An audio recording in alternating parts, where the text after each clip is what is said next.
All right, let's get the worst news off the table. So they put up 80. They scored 20 in each of the first three quarters. This Trayvon Wiggins, 24, I think. They now have 11 wins. Rough night at Big Red, but I do believe that every team has to have this happen at least once to understand the significance on any given night. Let's talk about it. Yeah, I mean, obviously, like you said, it's good for every team to have that. On any given night, you could lose, but Big Red's good. There's no way about it. They're good. Their guards were great. They shot the lights out. They probably shot 60-70% from the 3-point line. We didn't turn them over. They only turned the ball over 7 times all night. And they're good. I mean, their ball pressure was good. I think it was good for our kids to see because that's kind of that's where we want to get to. And I think we have the tools to play like they did. So it was good. I mean, obviously it hurts. I don't ever want to lose, especially like that. But I think we've learned from it. We've grown from it, and we're getting better for sure. Yeah, you are getting better. Makeup game tonight. You're headed to Beaver Local. Owen Hill had a big night against Oak Glen.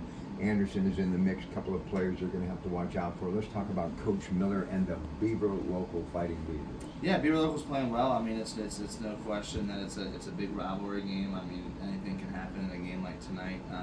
Owen Hill's been great. He had 18 of their 23 points at halftime against Hubbard in their last outing. But I think our kids are ready to prove something. I think a lot of people are looking down on us for some reason because we lost to the Big Red. Like, Big Red's not as good as people are saying, maybe. I'm not sure. So I'm excited. I think our kids are ready for tonight. All right, let's talk about St. Clairsville. We got to take a sneak peek. I know it's one game at a time, but that game will take place Saturday.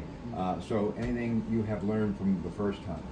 Yeah, I think we kind of played into their hand a little bit at times when we played against St. C the first time. So we're going to make a couple of changes for that, and I'm excited because that's when I think that we all thought we should have won, and I think these kids are ready to get their revenge Saturday night. This is the opportunity that we have because of their success as far as social media is concerned with what his wife does. I want to talk about the youth as far as the next step. Young players out there maybe watching this with their parents or grandparents, and like you were a young tyke, you loved the Potters. What should a young man or woman, boy, girl, be thinking about grade school wise as far as if they want to get better at basketball, so when they get to the high school level they'll be ready to lace up for the varsity? The small things. I think work on the small things. I think a lot of people watch the NBA and they watch even the WNBA now, falling in love with Steph Curry and Caitlin Clark shooting all these threes, and which is great. I mean, everyone needs a great three-point shooter, but you have to take steps to get there. You can't go from kinder hoops to chucking threes. Work on your fundamentals. If you're right-handed, work on your left hand. If you're left-hand, work on your right hand. I think if you can get a kid in middle school that's already dominating with both hands, that's huge. And then just study the game. Know the game of basketball. It's more than just throwing a ball out there and playing. So if you can just work on the little things, I think the small things will really, or what a lot of high school kids lack right now. It's just the fundamentals of basketball. Here's what amazed me about Caitlin Clark. She's 6 foot tall, but she took a lot of hits, physical hits, in her first year in the WNBA. A big step from collegiate to the pros. WNBA season will be here before you know it. A lot of people are wondering, can she duplicate it?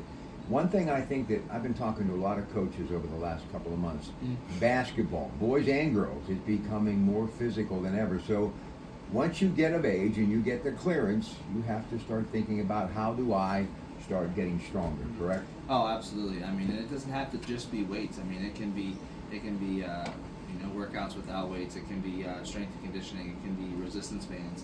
But all that stuff is definitely going a long way because the game's definitely getting more physical, guard to big. I think a lot of people are really implementing weights into their programs at the high school level and even at the middle school level. And especially once you go beyond high school, weights are really becoming more of a basketball thing, which is good because I think you're seeing it in these big athletes. I mean, you have some basketball players now that look like defensive linemen.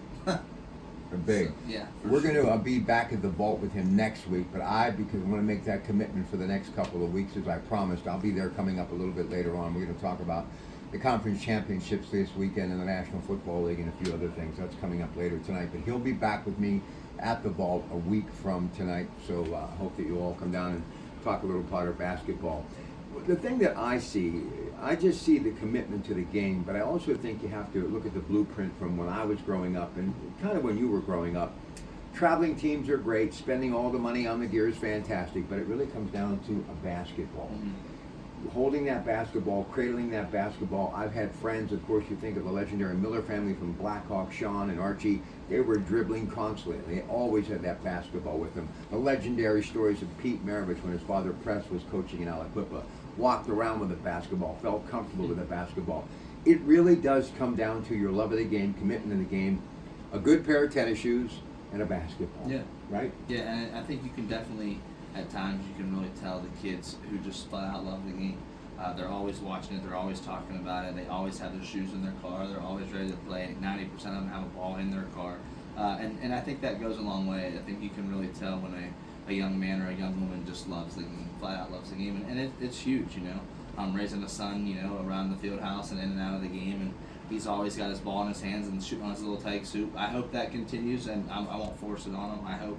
I try not to, but, you know, hopefully he falls in love with it too. And it's just, I think that love for the game goes a really long way. Well, and the other thing too, and look, everybody wants to be the next Steph Curry. Everybody wants to be Caitlin Clark. But in the real world, that's almost next to impossible. Just be yourself, but do it for the love of the game and the love of sports. And I have been a big believer, as you did.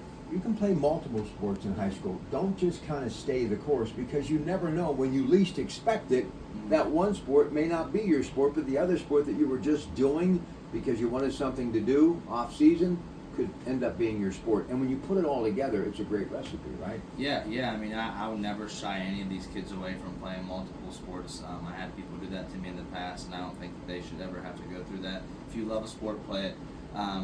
And, you know, ironically enough, this year we saw it, you know, with our big boy Deshaun Kirby. We actually had a football coach at our basketball practice last night. And after watching Deshaun practice, and I'm sure he had it in his mind before he saw him practice at the, you know, in a different sport, but saw how he interacted with his teammates, saw his work ethic. After practice, he told me he wanted to give him an offer. So just that little things like that, just watching kids play other sports, it goes a long way. They look more than just that sport that they're looking to recruit you for. Listen, you've got a lot of seniors you got to get to the finish line, and I respect that. But you can't help but peek into the future. And obviously it's going to be a little different next year because you're losing a lot of your really top guns, no doubt.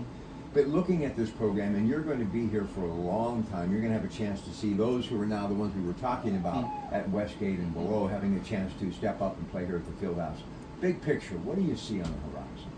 I think these seniors and a couple of the kids, you know, before them laid a good foundation.